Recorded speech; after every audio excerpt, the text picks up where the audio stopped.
Hello.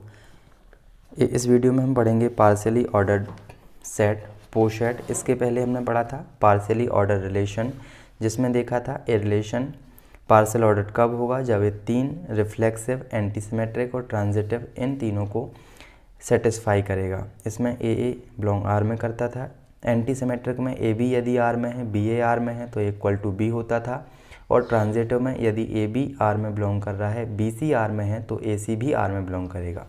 और इसके example देखे थे। अब स्टार्ट करेंगे हम पार्शियली ऑर्डर्ड सेट। पॉसेट क्या होता है? If A is any non empty set, यदि ए कोई नॉन एम्प्टी सेट है and R is a partially ordered relation, और आर क्या है? आपका पार्शियली ऑर्डर्ड रिलेशन है ऑन सेट ए पर, यानी कोई एक सेट है और उस पर एक कोई रिलेशन डिफाइन है, तब आप उसके पेयर को ए रिलेशन, ए सेट है और आर रिलेशन है, उसके पेयर को आप पॉसेट कहोगे, पार्शियली ऑर्डर्ड रिलेशन कहोगे।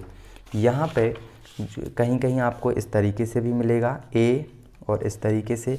तो जो ये सिंबल है, ए है आपका रिलेशन का, ए लेस देन इक्वल टू का नहीं है, ए है आपका ए आर लिख सकते हो या फिर ए रिलेशन।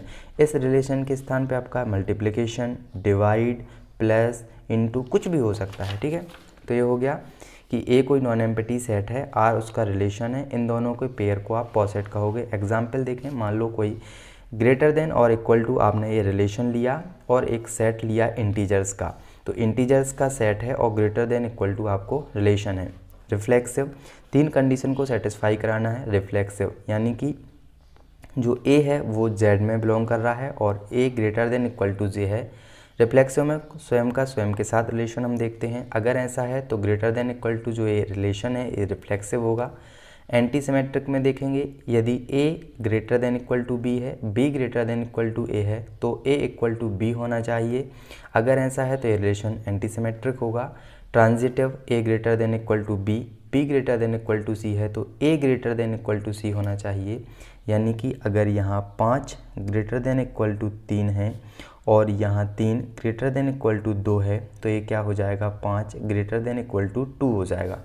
ठीक है, तो ये रिलेशन ट्रांजिटिव होगा। अगर ये तीनों से कंडीशन सेटिस्फाई हो रही हैं तो हम कहेंगे hence greater than equal to is a partially ordered relation on Z. तब जो जेड और ए, अब ये रिलेशन है आपका ग्रेटर देन इक्वल टू, तो Z greater than equal to is a poset हो जाएगा। ठीक है, तो ये होती है हमारी पोसेट की डेफिनेशन और इसका एग्जाम्पल। क्वेश्चन आ सकता है डिफाइन पोसेट विद एन एग्जाम्पल, तो ये हो गया।